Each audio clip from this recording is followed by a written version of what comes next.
This concludes the latest. This is La Plata David Town Jenkins, Council La Ward Plata Town 4 Council update. member from Ward 4. I hope you I will find be this your host for podcast this podcast informative titled and useful. La Plata Ward So let me know what you 4 think. Update, providing I look forward to updates speaking about to you the La Plata again Town Council meeting, and listening to your issues questions affecting and you as concerns. residents, and To other reach me, related my activities. email address is I've also djenkins started at a town of La La Plata Plata Ward 4 .org, video update, or which my are cell short phone videos number about is specific 301 projects and issues, 263 and have been posted to my 3471. Facebook page. Thanks for listening. Talk to you soon. /DJenkins LP Town Council Ward 4 /. These videos are also posted to the app or the website called Nextdoor, www.nextdoor.com//newsfeed.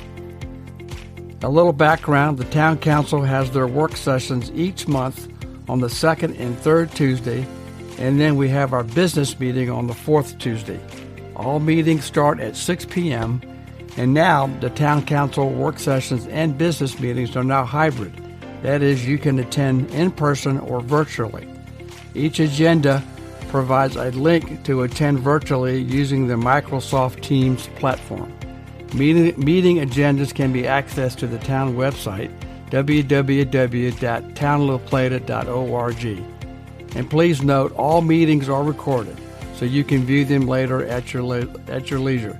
So now let's get started with our latest update.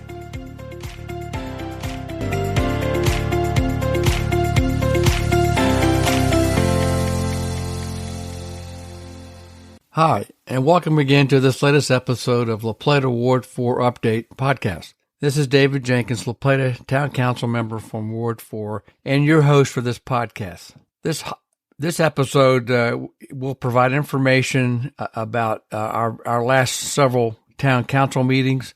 In fact, our town council meetings since August of this year, and talk about issues and items that were discussed and approved by the town council. But before I begin that, I just wanted to say something about the tragic events that happened last Friday at Agricopia. Our community mourns the tragic loss of life from last Friday's event. Our thoughts, prayers, and condolences go to the family and the community, and our thanks to the first responders to that tragic event. Please know that we are helping out as best we can. And the town council, we all attended a candlelight vigil this past Sunday, November 6th, that was sponsored and held by the community at Agricopia. Our police department provided some also support as well. So please keep them in their prayers as we move forward as a community. So now let's talk about our town council meetings over the last several months. Let's start with August the 9th. We talked about and have initiated a special event fee. This is not to make money, but it's strictly to set fees so we can cover town services that are provided to these events. Services provided include public works, traffic control by the police, and trash pickup. Also at this meeting, the council identified and were told of vacancies currently in our La Plata Community Foundation Board, our Ethics Commission, and our Parks and Recreation Commission, of which I'm a part of that commission. And then we are going to try a new agenda process where we have consent items on the agenda. That is, these are agenda items that we've already previously talked about. We've reached some consensus. There are no outstanding issues, and therefore there will just be consent items unless there are some objections from town council members.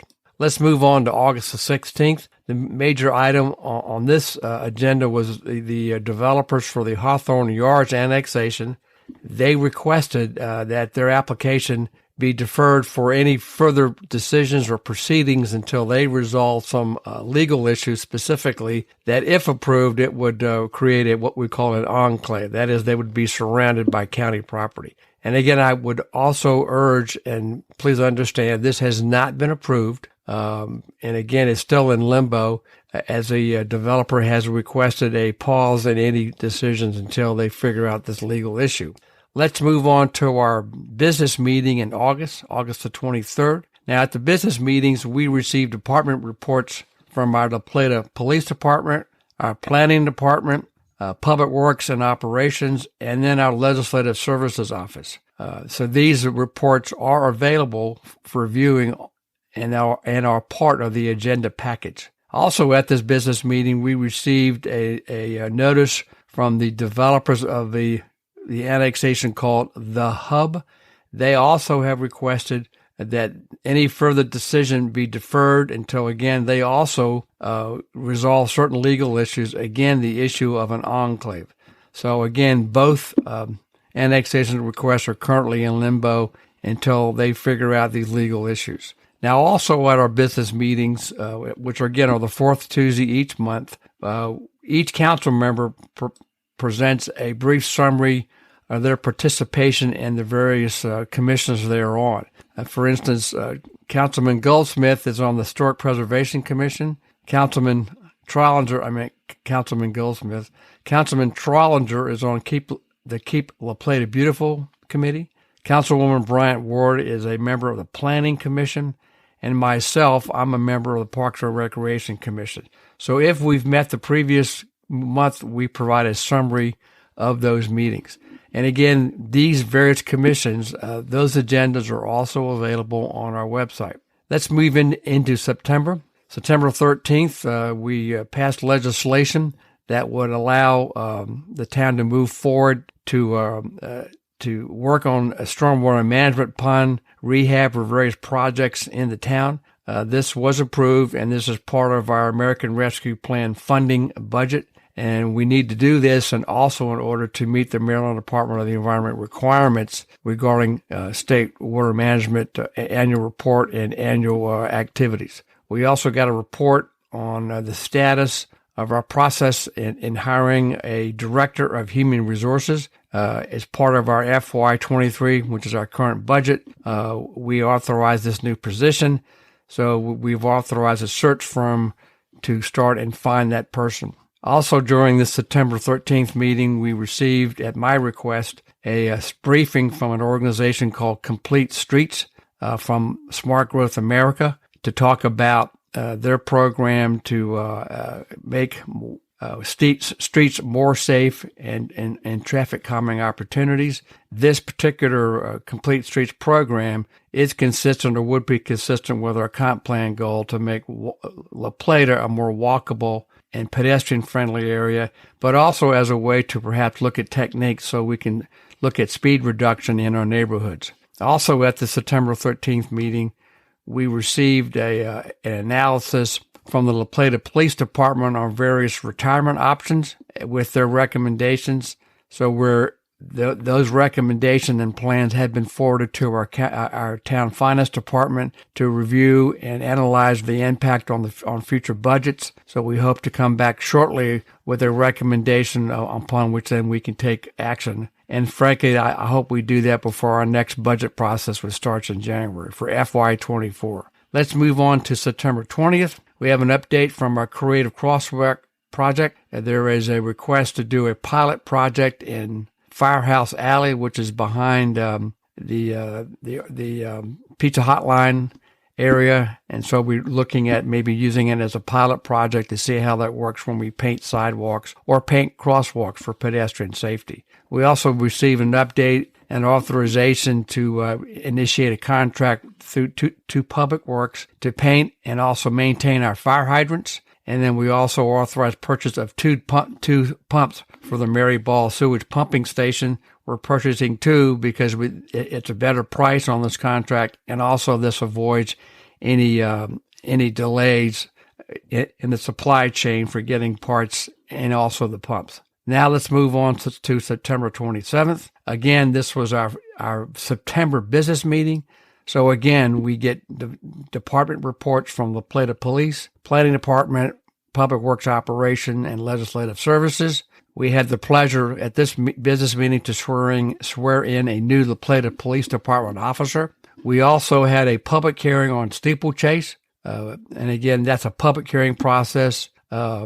And I believe I also provided a previous podcast about this project. But at the public hearing, we also received comments from the community.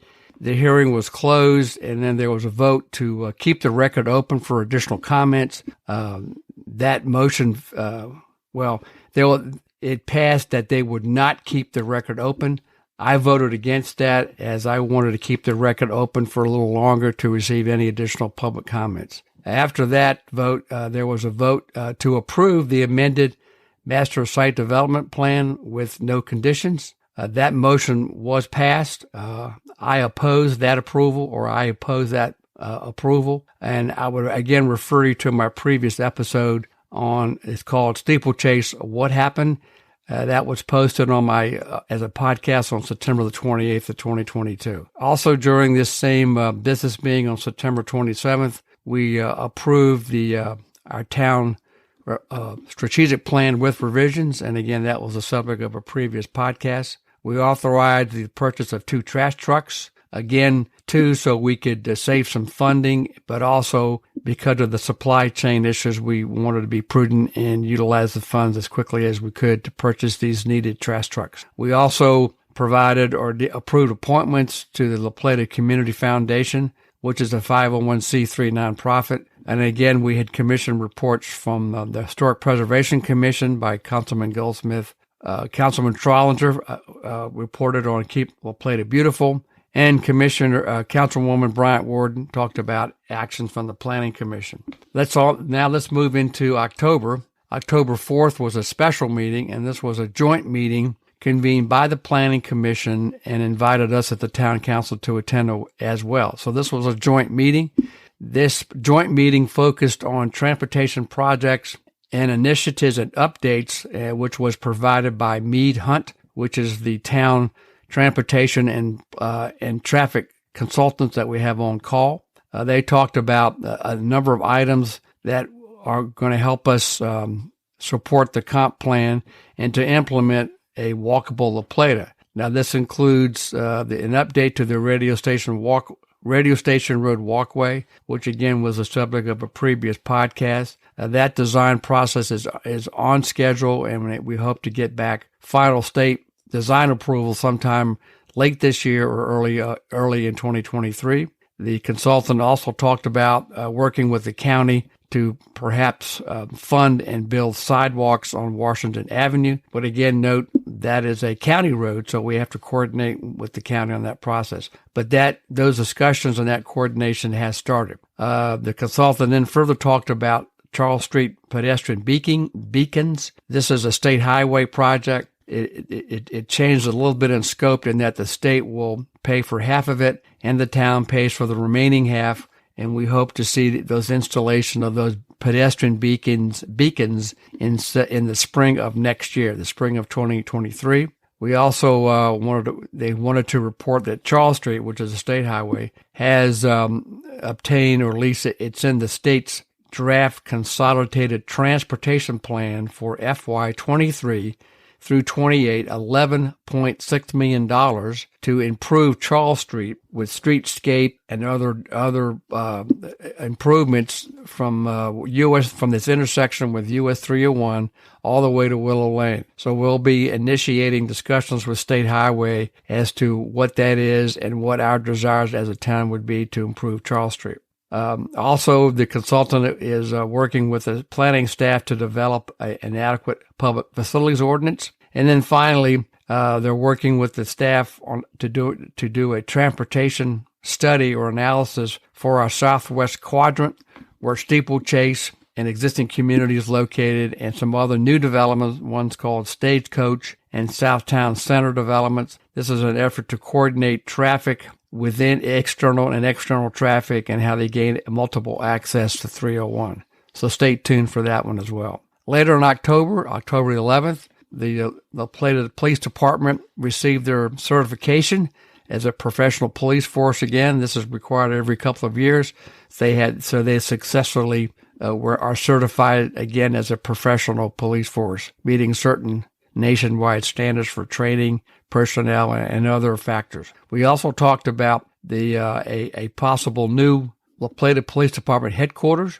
We've entered into a study period to lease the old Wills Group building on 301. So we received an architectural analysis regarding the space needs and the estimated cost to renovate that building. We look forward for additional information as that project moves forward. From Public Works, they we're authorized to purchase ultralight replacement bulbs, which are needed for proper wastewater treatment, and also a design contract for Module 1, again, part of our wastewater treatment plant upgrade to construct this new mod. And this is required by the state. And the good news is that this is funded by a low-cost loan from the United States Department of Agriculture. I believe it's like 1.2%. It's for 30 years, and we can pay off that loan at any time. So it's a pretty good deal for the town. We also finalized an annual contract with Cornerstone Government Affairs, which is a lobbying firm which is helping us do a number of things at the county and state level. One, first of which is to help La Plata obtain an additional water appropriation permit through the state of Maryland and also coordinate that with Charles County. We're working with the Maryland Department, or they're working on our behalf with the Maryland Department of Health and General Services to acquire the surplus property they now own on Box Elder Road. That's the road that goes into our Tillman Lake Park. So that's the excess property that we want to utilize for other purposes. They're also assisting us to increase or at least provide coordination for the water line, sewer line extension, and development with St. Charles as they continue to move southward down St. Charles Parkway toward La Plata. That way we can have an integrated water and sewer system. I mentioned this earlier, but they're also coordinating and helping us work with the county to obtain funding with Charles County for sidewalk on Washington Avenue in La Plata. They're also going to be working to assist additional bond bill or other financial assistance during the upcoming 2023 legislative session. This is very, very important since we will have a new governor and new department head. So it's very important that we have a presence as we move into a new administration after today's election. Today's November the 8th. They're also going to be continuing to coordinate with the property owners and us with the La Plata Streetscape Plan with the Maryland State Highway Administration, which I mentioned earlier, and then also to assist in the development and an operation plan for the Dorchester Community Center. So this is a pretty good and pretty comprehensive contract that we work with Cornerstone Government Affairs, again, a lobbying firm, and we'll be receiving monthly updates from them as well, so we can report on their progress to you. Now let's move on to October the 18th. We spent some time revising our town council procedures. This is important as we try to streamline how our meetings are run, so we have procedures, and these are all consistent with the required Maryland Open Meetings Act. Again, we also followed up on our previous discussion about how to finance the La Plata Police Department, and we got some additional information from a bond counsel and attorney, and again, we'll be following up with that later. We also incorporated a process where we can submit agenda items for us as council members to submit agenda items for each council meeting. So we look forward to having that as well. Let's move again to our business meeting in October, which is October the 25th. Again, we had the department reports from the Plata Police Department, Planning Department, Public Works and Operations, and then Legislative Services. And then again, we had our commission reports from our councilmen as well as myself. And then let's close out with our meeting last night, which is November the 7th. That's our first meeting in November. We had a update to our contract with Mead Hunt, which are our transportation consultants, and they just had to make certain adjustments on the contract due to, and the first one was to, as I mentioned, as I mentioned earlier, the Charles Street pedestrian flashing beacons, because the state is picking up only half the cost, we had to make some adjustment in the budget, and therefore their contract, I believe it's about $2,300 would be our portion of that process. They're going to again be helping out with our staff with what we call the Southwest Quadrant Access Management Plan. That is those developments, Steeplechase, Stagecoach, and Southtown Center, to coordinate internal and external access and how they obtain good access to and multiple access to US 301. Also part of the revised contract with Mead and Hunt will be helping the staff review traffic impact studies as they are submitted by developers. They'll also be working with the staff to coordinate and provide technical support and review of our draft adequate public facilities ordinance. And we hope to have that come forward for a first review sometime in either December or January. Also, at this November 7th meeting last night, we authorized the purchase by the police department of 2 mobile video trailers, which would be set up in public areas and would provide public safety. Again, we are purchasing 2 of those because it's more costly. Actually, it's more effective. The use of ARPA funds. Again, this is funded through our American Rescue Plan funds. And again, we're trying to avoid supply chain issues as well. We approved the 2023 Town Council meeting schedule for next year, and this should be posted shortly on our website.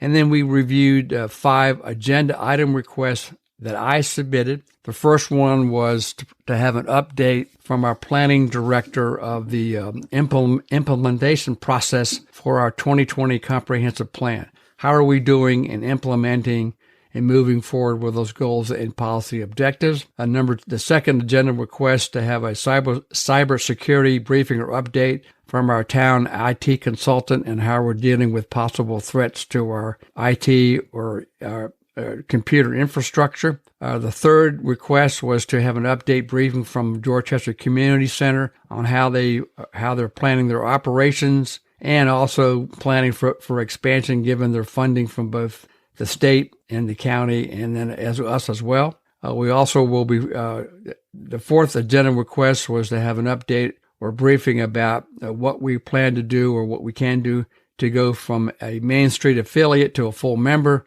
And how does that integrate with our La Plata Town Center Corporation? What progress have we made? And that's on me, and because I have not pushed having a meeting with them, but I will be doing that shortly. And then the final agenda request that I made was to have a zoning ordinance amendment where we would add additional information or enforcement actions against what I would call or what we call disorderly houses or nuisances, where we have not only dogs, but we have houses that are not properly taken care of and how it affects the community. So hopefully that will move forward to our town attorney to draft that an ordinance amendment to our current ordinance. So that kind of briefly is a summary of our past meetings since late August up until last night, November the 7th. Again, I look forward to any questions or comments you have regarding this and any issues that you feel are important. So feel free to email me at djenkins@townlaplata.org. And again, please keep our community in your thoughts and prayers, particularly the families who unfortunately had the tragic event last Friday in Agricopia. Thanks a lot. Take care.